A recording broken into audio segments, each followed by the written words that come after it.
বাংলার ঐতিহ্য আর স্থাপত্যের এক অনন্য নিদর্শন হল শতবর্ষী কাঠের মসজিদ।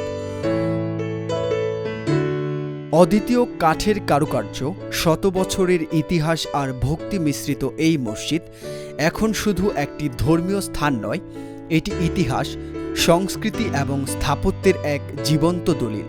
এই মসজিদটির নাম মমিন মসজিদ। এটি অবস্থিত ফিরোজপুর জেলার মঠবাড়িয়া উপজেলার বুড়িরচর গ্রামে।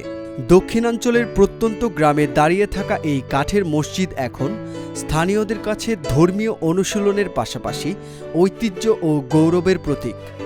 এই মসজিদ নির্মিত হয় প্রায় ১০০ বছর আগে।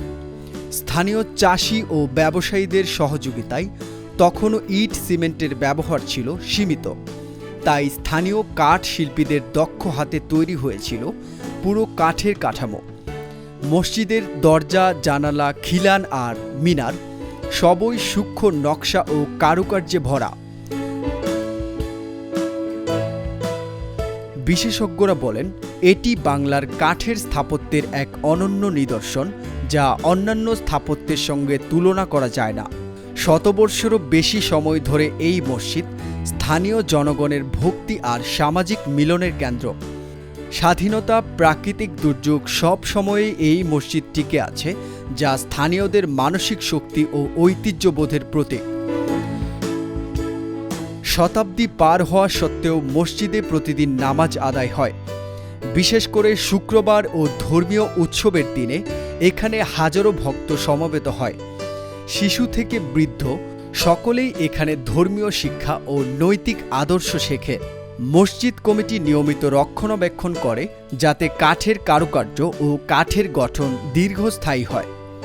যদিও কাঠের মসজিদটি শত বছর পার করেছে, তবুও সময়ের প্রভাবে কাঠের ক্ষয়, ছত্রাক, ছিদ্র এবং আর্দ্রতার কারণে সুরক্ষা জরুরি।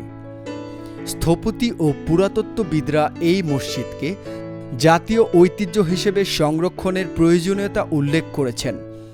শতবর্ষী কাঠের মসজিদ শুধু ধর্মীয় স্থান নয়, এটি পর্যটক, স্থাপত্যপ্রেমী ও গবেষকদের জন্য শিক্ষার কেন্দ্র। বিদেশি পর্যটকরা মসজিদটিকে দেখার জন্য বিশেষ আগ্রহ দেখান।